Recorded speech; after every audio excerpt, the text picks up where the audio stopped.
Ah, vai ter a festa junina, vamos participar, divulgar no final, mas está muito cheio.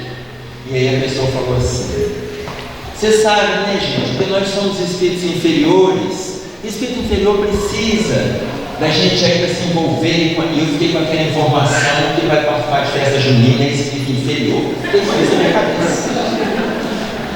E aí pediram para eu fazer a prece de encerramento. Eu falei assim: bom, então agora deixa eu aproveitar e dar uma dica, né? Porque festa junina, nenhuma festa, a festa dentro da casa espírita, para o movimento espírita, festas que são movimentos saudáveis, não tem nada a ver com o espírito inferior, gente. Aí eu peguei e falei, gente, participe da festa junina, isso não é coisa de espírito inferior. Nós, dentro do movimento espírita, precisamos desses eventos: festa junina, jantar dançante, café colonial, tarde da pizza, tarde de sorvete. Participem. É a forma que a gente tem de assumir e pagar as despesas da casa. Aí, terminada essa fala, eu falei assim: a não ser que vai ter bebida alcoólica na festa junina. Olhei para a presidente e falei: vai? Ela falou: vai. Eu falei: gente, peraí. Já que vai ter bebida alcoólica, eu vou pedir a casa, porque agora está faltando 2 semanas para a festa junina. Provavelmente já ganharam o conteúdo, mas eu vou pedir que nos próximos eventos não promovam eventos com bebida alcoólica. Não promovam. Porque é ilógico nós convidarmos as pessoas para o tratamento e lá fora convida para o vício. Aí vem, vai lá e bebe, vem aqui e toma passe. Vai lá e bebe, vem aqui e toma passe. É lógico isso, gente. Então, se nesta festa junina vai ter bebida alcoólica, eu vou pedir vocês que são espíritos que não compactuem com o alcoolismo e que nos próximos eventos a casa se digne em fazer sem álcool. E aí nós fizemos a prece para encerrar. Claro que eles ficaram 3 anos sem me chamar para fazer palestra, por motivos óbvios, tá claro? Então eu fico feliz de saber que aqui também vai ter uma festa junina e que nós, dentro do movimento, precisamos desses eventos. Mas ele não vai. E não vai. Ah, mas depois de eu dar um recado desse, ai do Sérgio, se eu não te encaixo no plano espiritual. Então, olha só, meu nome é Emerson Pedersoli, algumas pessoas já me conhecem. Eu sou de uma casa espírita em Belo Horizonte que se chama Lafran. La Fraternidade Maria de Nazaré é uma casa espírita, um abrigo com crianças e adultos especiais com paralisia cerebral. Quem tiver a chance de conhecer o nosso abrigo, a gente convida vocês, participem conosco. É só marcar conosco a visita e indo para Belo Horizonte a gente agenda, ok? Nosso tema sobre fraternidade no movimento. Não é difícil nós avaliarmos como que a gente está. Primeiro pela própria palavra. A palavra frater, ela é do latim. E na variação dessa palavra, fraternitas, frater significa irmão, do latim. Fraternitas, que significa amar como irmãos. Amar como irmãos.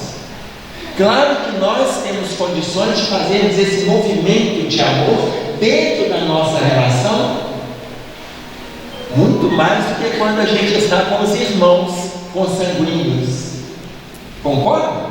A gente tem relações melhores dentro da casa espírita do que na família, dentro do movimento espírita do que dentro da nossa casa física. Mas a proposta latina é amar como irmãos. E aí a gente começa a imaginar como que isso funciona no nosso ambiente. Até porque, a partir da pandemia, muitas pessoas, elas se excluíram do trabalho. Elas se afastaram das tarefas, se afastaram do movimento, se afastaram das casas. E é muito interessante que se afastaram das pessoas. A gente vê 2 pessoas protestantes, não importa a corrente, elas se encontram no supermercado, uma encontra com o outro e fala: e aí, fulano, você vai hoje lá na igreja? O outro lá do outro lado grita: vou, quem vai falar lá? Ah, é o pastor tal, vai falar no tema tal, é tal hora, vai lá. Eles já divulgam para o supermercado. supermercado. E aí eu chego e falo assim: e aí, tudo bem? Você vai lá hoje? O outro fala assim: quem vai falar? É aquele cabeludo, aquele grisalho. Ixi, cara, ele vai estar lá, o pessoal vai estar lá, vai também. Quem vê os dois espíritos conversando, parece que estão montando uma gangue. Vai ter encontro de marginais, porque nós temos dificuldade até de se situar. E dentro do movimento, nós começamos a dar corda para essa dificuldade nossa. E aí eu fico lembrando da orientação de Jesus, no capítulo 15 de João, no versículo 15, quando ele coloca para nós assim: já não vos chamo servos, porque um servo não sabe o que faz o vosso Senhor. Tenho-vos chamado amigos. Capítulo 15, versículo 15. Já não vos chamo servos, porque um servo não sabe o que faz o vosso Senhor. Tenho-vos chamado amigos, porque tudo quanto ouvi de meu Pai vos dei a conhecer. Quando nós nos disponibilizamos a estudar o Evangelho de Jesus, nós estamos estudando tudo que Ele escutou de Deus e trouxe para nós. Qual é a nossa dificuldade? De interagirmos com o outro, de escutarmos o outro, de nos colocarmos à disposição do outro. Qual é a nossa dificuldade de fazer isso no nosso relacionamento? Por que a gente não fica à vontade com as pessoas que a gente está elegendo? Tenho-vos chamado amigos. Esse é o maior título que Jesus deu para os seus discípulos. Se este é o maior título, este é o maior título que nós podemos dar àqueles que convivem conosco no dia a dia. Mas a gente tem trazido dificuldades no nosso estado íntimo. No nosso estado íntimo. Tanto que no livro Obras Póstumas, no item 58, a espiritualidade coloca para nós: o homem é o obsessor de si mesmo. Se nós somos os obsessores de nós mesmos, o que eles estão colocando? Que nós estamos carregando inúmeras dificuldades. É a gente que se tumultua, é a gente que se agride, é a gente que se perturba. Nós somos o obsessor de nós mesmos. O irmão José coloca no livro de Ânimo Firme assim: não é o outro que te irrita, é você que se permite ficar irritado por não concordar com a postura do outro. Não, eu vou repetir: não é o outro que te irrita, é você que se permite ficar irritado por não concordar com a postura do outro. Imaginem o que nós vivenciamos com a pandemia e com as eleições. Que desastre! Que desastre nas nossas relações. Que desrespeito a gente promoveu com os nossos familiares, promovemos dentro do movimento religioso, nos ambientes de trabalho. Que desastre! Mostrou de forma clara a dificuldade que nós estamos tendo de transpor os muros da casa espírita os conhecimentos que a gente está adquirindo, porque nós somos os obsessores de nós mesmos, porque o outro não concorda com a gente numa postura política, a gente corta ele da rede social, porque não pensa como a gente agride na rede social. Gente, nós somos livres, cada pessoa pensa o que quiser, ela pode pensar o que quiser, concordando, discordando, todo mundo é livre. Mas faltou da nossa parte transpor os muros da casa espírita, até porque a própria doutrina espírita,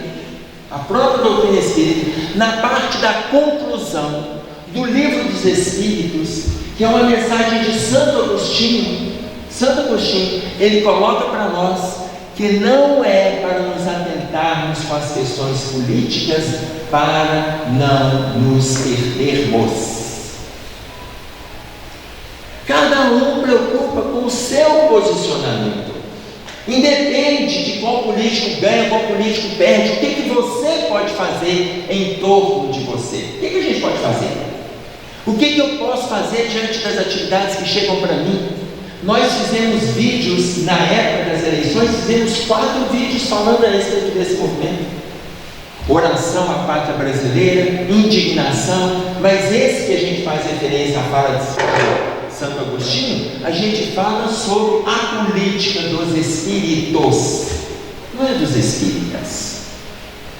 Mas a gente criou situações de animosidade. Por quê? Porque a gente deu guarida para o nosso estado íntimo conturbado. Se eu penso A e o outro pensa B, qual é o problema?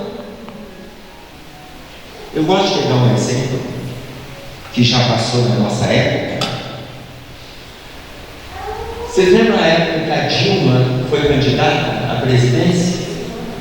No segundo turno foi Dilma e Aécio, lembram disso? E aí a Dilma ganhou. Quando começaram os escândalos, apareceram os adesivos nos carros.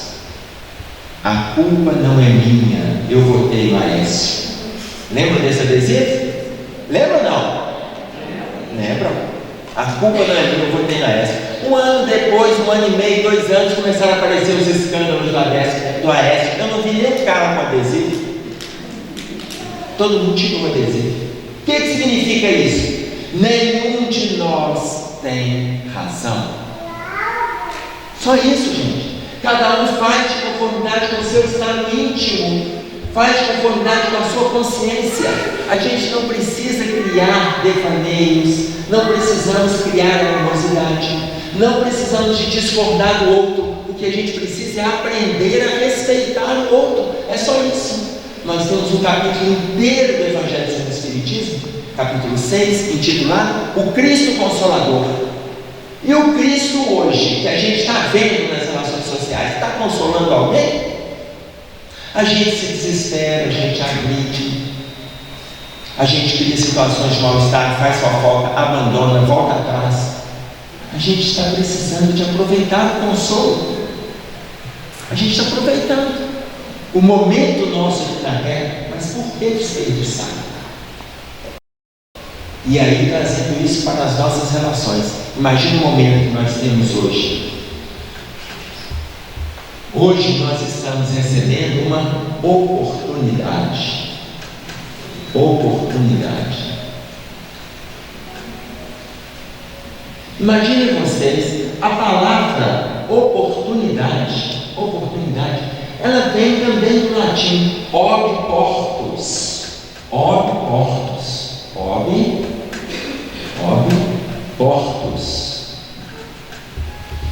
portus. Isso aqui não é necessariamente o nome dessa palavra. Quem criou essa palavra? Os romanos. Nesse movimento latino, eles criaram o ob portus. Na época, os latinos, eles gostavam de dar nome aos ventos. E o vento que levava a navegação para o porto, ele era chamado de ob portus. O vento que levava a navegação. Então, quando o vento era favorável, os navegantes gostavam, porque eles estavam a caminho do porto. O esforço era menor. Então, eles davam nome aos ventos, e o nome do vento que levava a navegação para o porto era ob portus. Ob portus, daí surgiu a palavra porta. Daí surgiu a palavra porto, sendo que porta e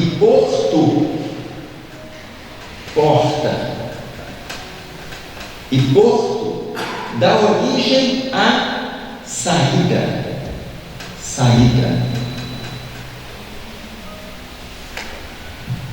Ob portus significa o vento que leva para o porto.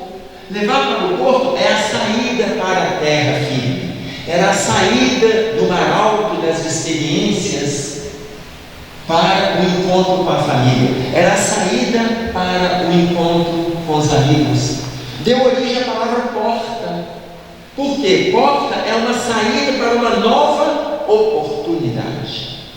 Hoje nós estamos aqui, depois de aproveitar a porta da reencarnação, estamos aqui aproveitando a oportunidade do convívio, a oportunidade do encontro, do reencontro, e ainda assim acontecem os desencontros.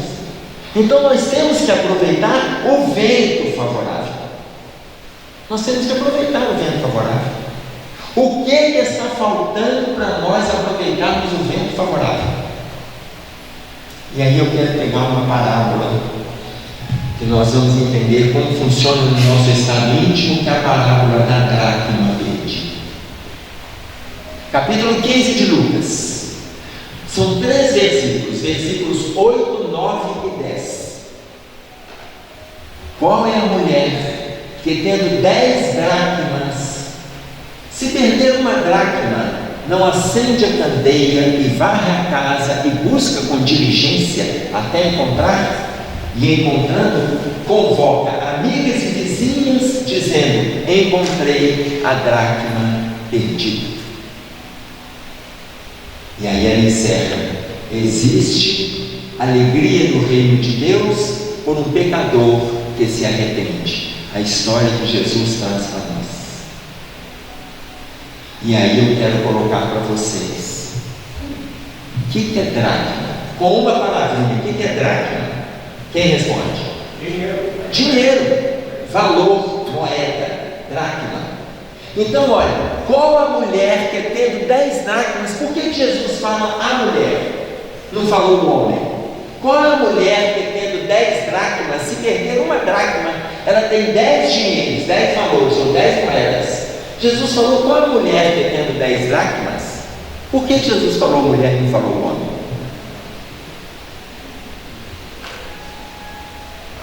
Silêncio no sepulcro.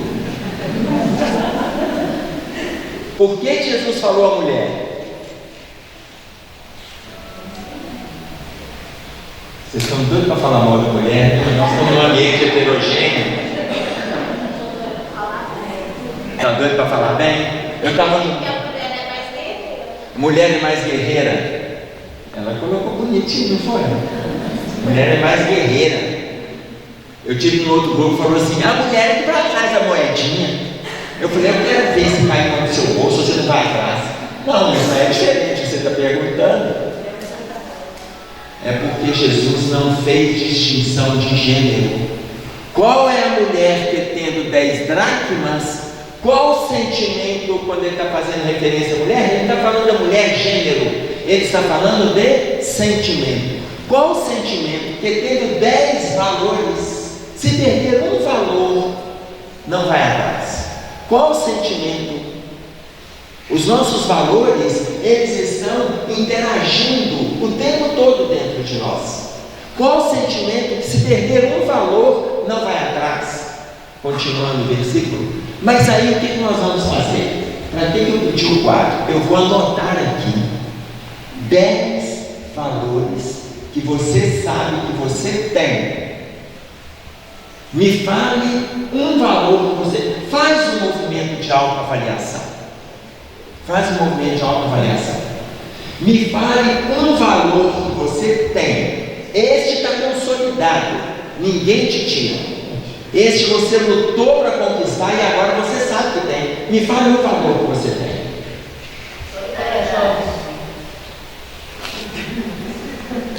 Quem falou primeiro? Oi. Você é solidário? Você crê que sim ou você é? É. Então, solidariedade. Solidariedade. Outro. Caridade. Quem falou? Você é caridoso? É caridoso. Caridade. Outro valor. Quem falou? Você é alegre? É demais. Muito bem. Alegria. Alegria. Outro valor. Coragem. Você é corajosa? Muito. Coragem. Outro valor. Persistente. Hã? Persistente. Você é persistente? É ou não é? Na minha analogia, sim. Na sua analogia, sim. Então tá bom. Então é persistência. Outro valor. Você é amorosa? Até o clã concordou. Você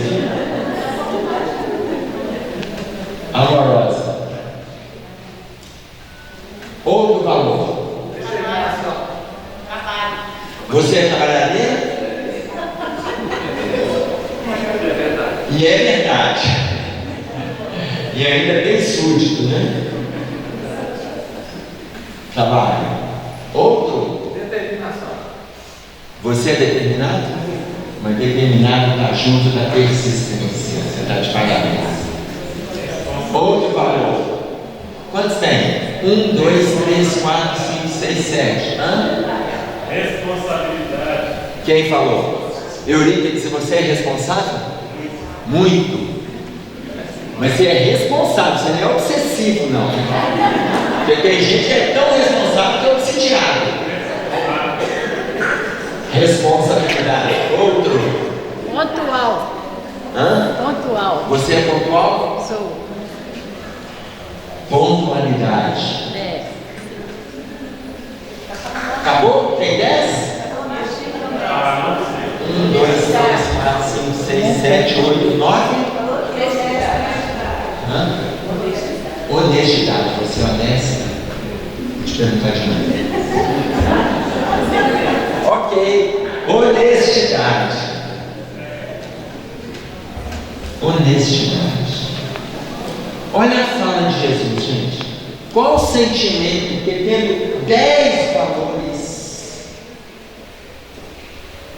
Imaginem vocês, olhem para os valores que a gente colocou aqui: solidariedade, caridade, alegria, coragem, persistência, amorosidade, trabalho, responsabilidade, pontualidade, honestidade. Tem alguém aqui que não tem um desses valores? Que não tem. Não tem. Por exemplo, a pessoa pode falar assim: olha, eu até não sou muito honesto, não, sabe? Não, gente, pode falar quem não tem um pouquinho desses valores. É porque o movimento espírita perdoa. Não é muito, não, mas é um pouco. Você chegou hoje antes da palestra? Ótimo, isso é pontualidade. Então tem. Por que eu estou perguntando, gente? Se nós avaliarmos com calma, todos nós temos esses valores em maior ou em menor grau. Todos nós temos. Se a gente olhar com calma, todos nós temos solidariedade, temos alegria, temos caridade, temos coragem, todos nós temos. Quem coloca isso para nós é Hermance Dufour. No livro Reforma Íntima Sem Martírio, tem um capítulo que se chama Ser Melhor, capítulo 12, Ser Melhor. E ela diz para nós assim, que é para a gente avaliar os valores que a gente já tem. Pensa o que você já tem. Isso não é, olha como que ela fala, não é para nós nos confortarmos desse valor e achar que já conquistamos o reino dos céus, não é isso não. É para a gente usar esse valor como mola propulsora para novas conquistas. Então aquela pessoa que respondeu solidariedade, aquela pessoa que respondeu amorosidade, quem respondeu pontualidade, ele já tem um valor que é consolidado. Falta conquistar outros valores e consolidar outros valores. Mas todos nós temos um pouco desses aqui. Aquele que falou, ele sente aquele valor dele está consolidado. Ok. Se nós já temos esses valores, olha o versículo. Qual a mulher, qual o sentimento que tendo 10 valores, se perder um valor, não acende a candeia e vai na casa? E o que é acender a candeia? Acender a candeia, acender a luz. Luz interna, a luz íntima. Acende a candeia e varrer a casa. O que é isso? Qual casa? Casa íntima, casa mental.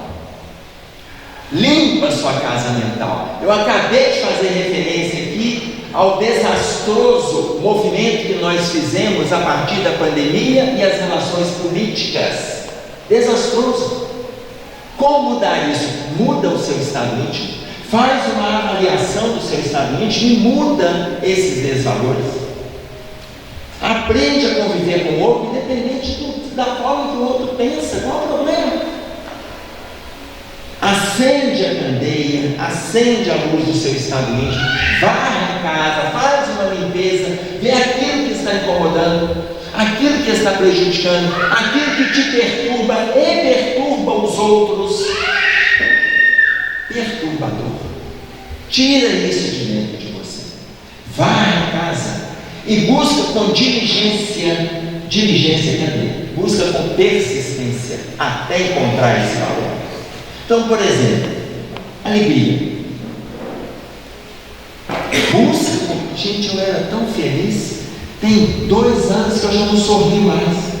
Tem 2 anos que eu não me envolvo com aqueles movimentos festivos. Tem 2 anos que eu não me alegro com nada.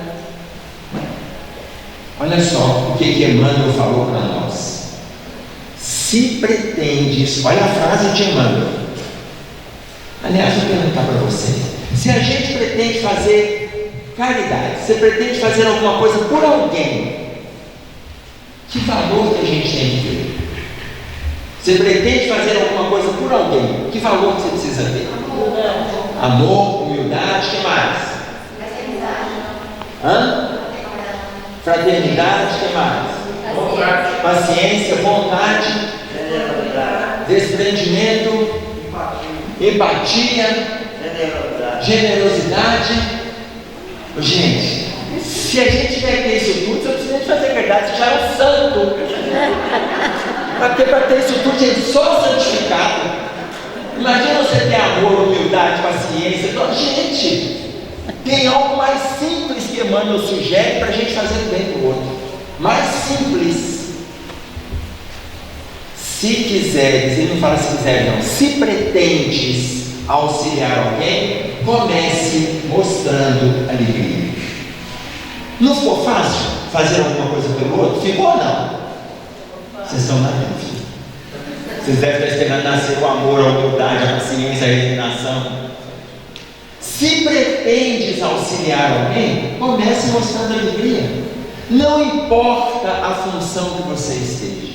Seja como trabalhador da casa espírita na área da limpeza, seja como trabalhador na repartição que você se envolve, repartição pública ou privada, seja na escola que você atua, seja na sua casa. Se quer fazer alguma coisa por alguém, faz, começando pela alegria. Comece pela alegria, só pelo prazer de estar fazendo, gente.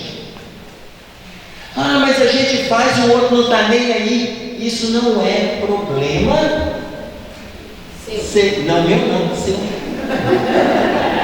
Se o outro não reconhecer, se o outro não tiver gratidão, isso não é algo que a gente tem que se preocupar. A gente faz por quê? Pelo prazer da alegria de estar conduzindo uma tarefa. Pelo prazer. Uma pessoa chegou para o Chico e falou assim: Chico, eu estou com uma tarefa lá na nossa casa espírita, mas todas as pessoas que eu procurei são ocupadas. Está todo mundo envolvido com uma tarefa daqui, uma atividade dali. Aí o Chico chegou para a pessoa e falou assim: o nosso irmão Emmanuel está nos dizendo que é para você buscar a pessoa mais ocupada da casa. Aí ele falou: a pessoa mais ocupada? Ele falou: a mais ocupada da casa. A pessoa foi lá e procurou aquele que ele julgava que tinha mais tarefas. Ele procurou por aquele que tinha mais tarefas. Aquela pessoa chegou e falou assim: pode deixar a tarefa comigo, pode deixar que em 30 dias eu já coloco ela para caminhar. 30 dias a tarefa estava consolidada, o trabalho estava fluindo, várias pessoas envolvidas. E aí essa pessoa chegou para o Chico e falou: Chico, por que eu procurei o mais atarefado? O Emmanuel pediu para eu procurar o mais atarefado. Eu procurei o mais atarefado e ele é que assumiu. Os outros que estavam sem tempo, o Emmanuel nos orienta o seguinte: Quem está sem tempo é porque tem muito tempo, mas ele é desorganizado. Quanto mais você propõe, ele fala assim: eu estou sem tempo, eu não dou conta, não tem jeito, eu estou com a cabeça cheia, eu estou com muitas tarefas, não deixa nada para mim não. Ele já está desorganizado. Então você procura o mais atarefado, porque quanto mais tarefa ele tem, mais organizado ele é, porque ele tem que colocar tudo em dia. Ou aquele que está sem tempo, ele fala assim: nossa, eu estou com tanta coisa para mexer na minha casa, nossa, o meu guarda-roupa está, eu não conto um tempinho para arrumar meu guarda-roupa. Mas ele fica assistindo série, assiste aquelas pessoas que ficam lá em casas solitárias, comendo, bebendo, excretando, e o país inteiro vendo. Ele tem tempo para isso, mas não tem tempo para ler um livro, não tem tempo para arrumar o guarda-roupa, não tem tempo de preparar uma palestra, não tem tempo de ler um romance, não tem tempo de namorar com a esposa ou com o marido que ele elegeu, não tem tempo de trocar ideia com os filhos, não tem tempo. É porque estão intimamente desorganizados. E aí a gente remonta a frase de Einstein: falta de tempo é desculpa de quem perde tempo por falta de método. Falta de tempo é desculpa de quem perde tempo por falta de método. O que Einstein propõe para a gente? Disciplina. Disciplina. A gente consegue horário para fazer tudo. Disciplina. Então, qual é a mulher? Qual o sentimento? Que tendo 10 dracmas, se perder uma dracma, não acende a candeia e varre a casa, limpa o seu estado íntimo e busca com persistência até encontrar. E encontrando, convoca amigas e vizinhas, quer dizer, chama todo mundo. Alegrai-vos comigo, porque já encontrei a dracma perdida. Alegrai-vos comigo, porque já encontrei o valor, eu já encontrei a alegria que eu tinha deixado do lado de fora da minha vida há 2 anos, há 4 anos, há 8 anos. Já encontrei a dracma perdida. Vou compartilhar com as pessoas. Compartilhar com as pessoas, gente, é nós fazermos esse movimento de confraternização. Fraternizar com aqueles que a gente elege como amigos, como irmãos. Confraternização. Mas nem todos compactuam com o que a gente... É verdade, nem todos. Mas aí a gente vai saber também, porque todos nós somos trabalhadores, mas nós temos os trabalhadores que estão envolvidos e temos os não vou apagar não, que vou explicar para vocês. Nós temos os trabalhadores que estão envolvidos e os trabalhadores comprometidos. Qual que é a diferença? Todos somos trabalhadores. Todos somos. Qual que é a diferença? O trabalhador envolvido é aquele que dá de si. Ele está envolvido. Ele dá do seu tempo, ele dá da sua disponibilidade, ele dá do seu conhecimento, ele empresta uma obra, ele troca com você a leitura que fez. Esse é o trabalhador envolvido. E o trabalhador comprometido é aquele que toma para si. O trabalhador envolvido, ele partilha. O trabalhador comprometido, ele se responsabiliza. Na mão dele, aquilo ali vai fluir. E o envolvido você pode contar com ele, mas não todo o tempo, porque está envolvido. O comprometido, você sabe que ele está comprometido. Você sabe que tem com quem contar. Então, qual que é a diferença? O trabalhador envolvido, ele é um colaborador. O trabalhador comprometido, ele é um servidor. Mas todos nós somos trabalhadores. Mas temos os perfis colaboradores e temos os perfis servidores. Nós temos aquele perfil que partilha, que fala assim: você pode contar comigo, mas só da hora tal, que depois disso eu tenho outros compromissos. Ele está envolvido. E tem o comprometido: não pode contar comigo. Agora, claro que quando a gente faz essa distinção, estava tendo um bate-papo da galinha com o porco. Eles estavam trocando uma hora ideia lá os dois. Aí a galinha, vendo a simpatia que ela tinha com o porco com a simpatia por ela, a galinha chegou e falou assim: senhor porco, eu estou pensando de nós montarmos uma lanchonete. O que você acha? A gente combina tanto e nós temos aquilo que as pessoas mais buscam. Aí ele pegou e falou: vamos montar assim. Ela falou: Não, eu ofereço aquilo que eu produzo e você oferece o que você produz. Aí ele falou: como que você pensou? Ela disse para ele assim: eu ofereço o ovo e você oferece o bacon? Ele disse: dona galinha, se você oferece o ovo, você está envolvida, mas eu oferecendo o bacon, eu estou comprometido, porque tirou o bacon e corta a vida. Nós podemos ficar comprometidos sem perder a vida, até porque nós estamos fazendo referência não é a essa vida, é essa vida. Então, alegrai-vos comigo, porque já encontrei a dracma perdida. E aí ele coloca para nós que existe grande alegria diante dos anjos de Deus por um pecador que se arrepende. Você descobriu o que está te faltando, descobriu que tem uma parte. Existe alegria diante dos anjos de Deus por um pecador. Descobriu, faz uma autoavaliação. Um exemplo. Vocês já ouviram falar em José Carlos dos Reis Ensina? Não? Se eu falar o apelido, já ouviu falar do Escadinha? Escadinha, vocês já ouviram falar? Se na década de 80 tivesse aprovado pena de morte neste país, Escadinha estava encabeçando a fila. Não aprovou. Escadinha foi preso, envolvido com uma série de situações voltadas para a marginalidade. Ele fez a fuga da cadeia de segurança máxima de Bangu 1. A fuga mais cinematográfica que alguém poderia sequer imaginar. Ele imaginou e construiu a fuga de helicóptero. Só com um detalhe: naquela época não existia celular. Ele programou fugir da prisão de helicóptero no horário que estava tendo o tomar sol no pátio. O helicóptero vai chegando, desce no pátio, sem tocar no solo. O Escadinha sai do meio do grupo, salta no helicóptero, o helicóptero vai embora, sem nenhum tiro dos seguranças do presídio. Os seguranças não entenderam como o helicóptero está chegando aqui e de repente sai um preso ali, nenhum tiro. Ele foi preso de novo. Depois que ele foi preso de novo, já revelando a incompetência do sistema pela fuga que ele programou, sem celular, ele começou a mudar de conduta dentro do presídio.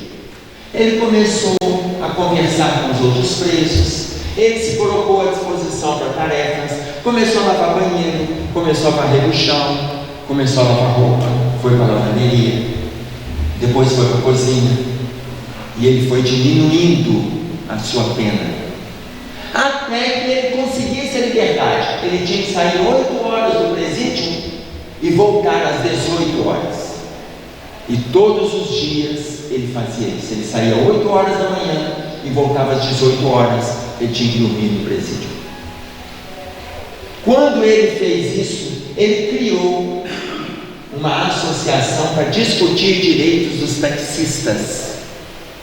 Itinerário do táxi, a cor do táxi, o valor da bandeirada, discutir com o governo sobre o desconto que o taxista deveria ter na compra do veículo, na compra da placa. Ele começou a discutir, criou a associação.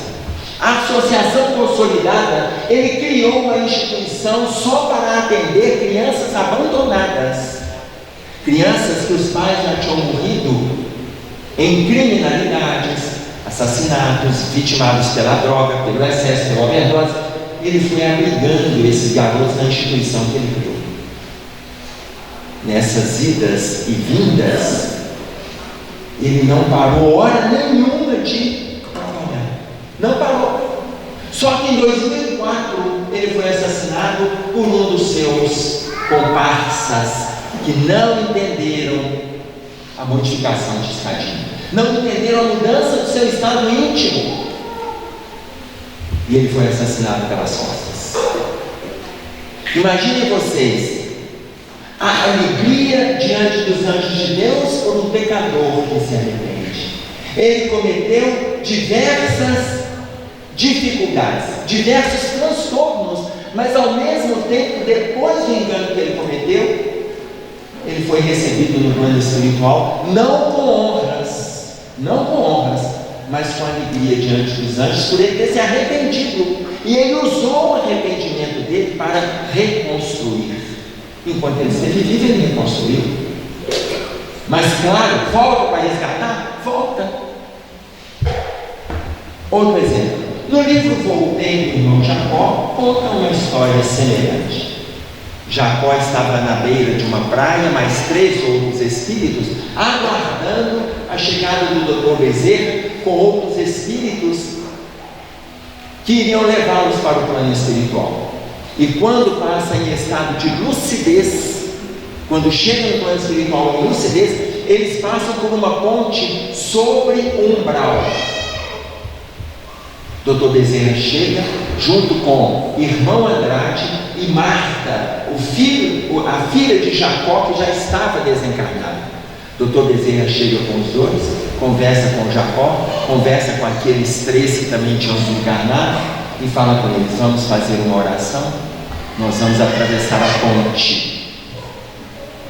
Quando eles estão atravessando a ponte por cima do umbral, eles veem os familiares do outro lado e eles começam a gritar: criminoso não passa!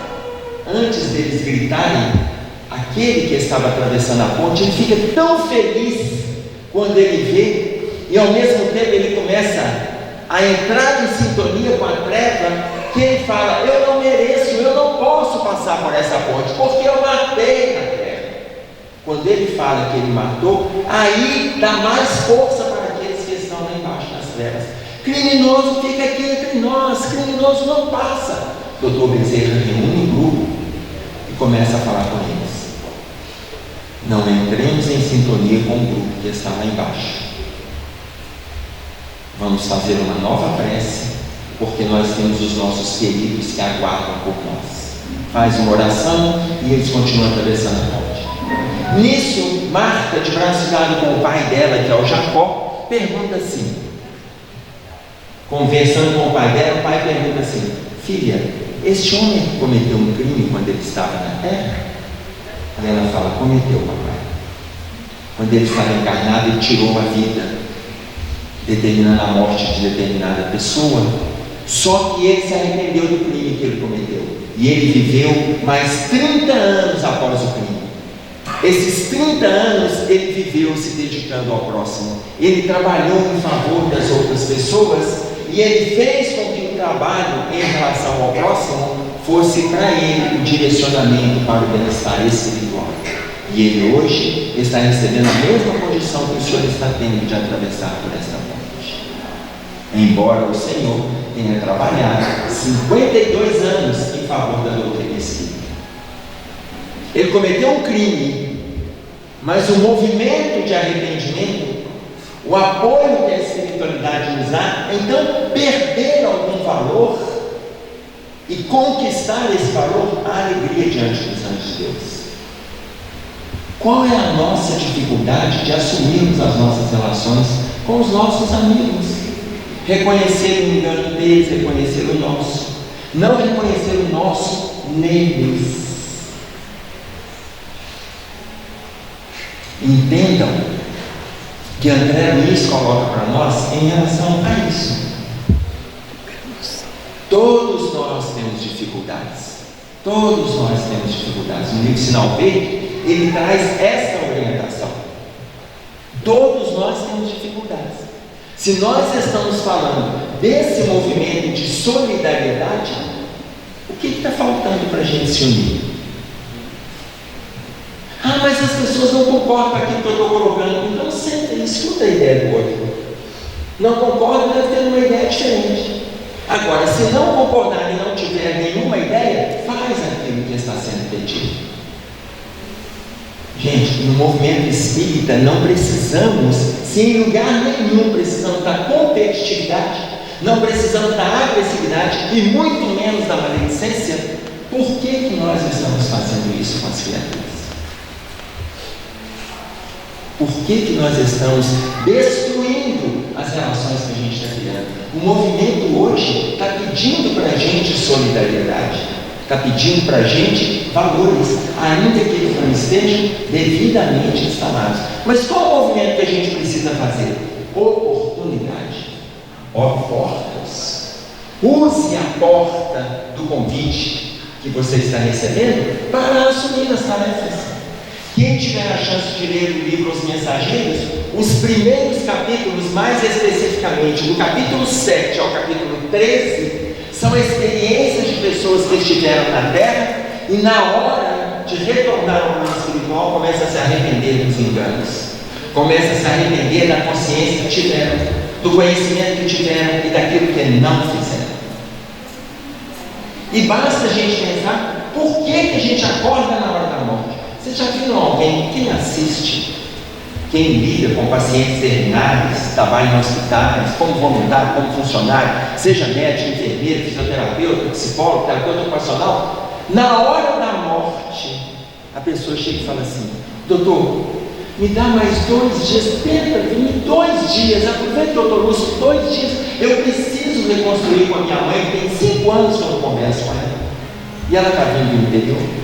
Doutor, por favor, me dá mais 1 dia, meu irmão está vindo do Nordeste, tem 8 anos que a gente não se fala, que a gente brigou, por favor. A gente começa a pedir ajuda para o próprio médico, porque a gente sentiu que a morte está na porta. Está na porta.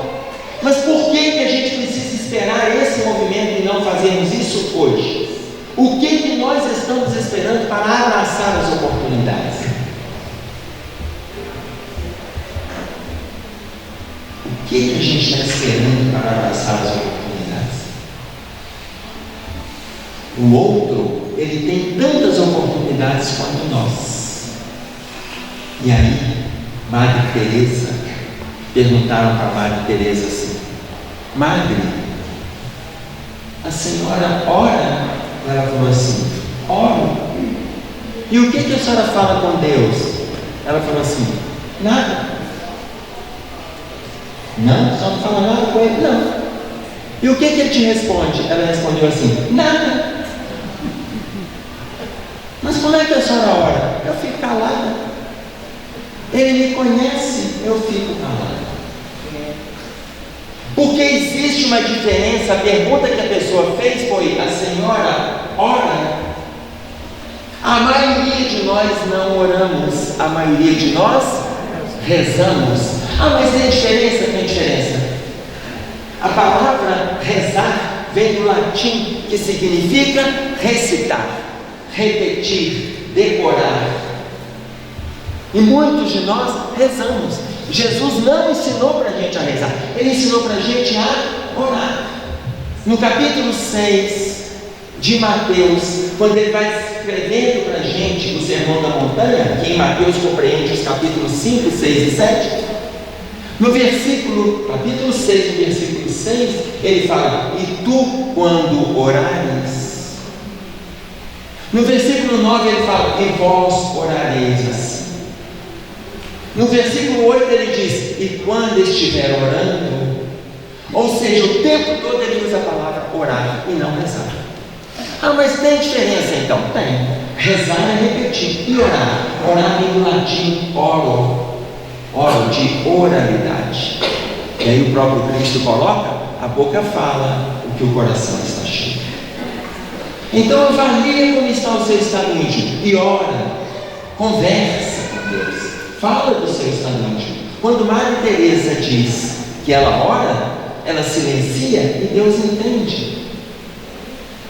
Veja como está o estado íntimo. O outro, aí onde a Luiz coloca para nós, o outro tem necessidades e sonhos, problemas e lutas semelhantes aos teus. Entendamos que o outro tem necessidades e sonhos, problemas e lutas semelhantes aos nossos. Portanto, não julgueis. Ah, mas se o outro não quiser ouvir, não tem problema. Não tem problema, desde que não tumultue o trabalho, não tem problema. Então nós vamos fazer o melhor que a gente puder, aonde a gente estiver, com as condições que foram trazidas para nós. Mário Sérgio Cortella, Sérgio Cortella, no livro Qual é a Tua Obra, ele coloca para nós assim: faça o melhor que você puder, o melhor que você puder, enquanto você não tem condições melhores para fazer melhor ainda. Faça o melhor que você puder, enquanto você não tem condições melhores para fazer melhor ainda. Aproveitar a oportunidade. Nós vamos fazer um pequeno intervalo, são 4h30, 20 minutos? Não mais do que isso. 20 minutos e a gente retoma aqui para as perguntas. Combinados? Tem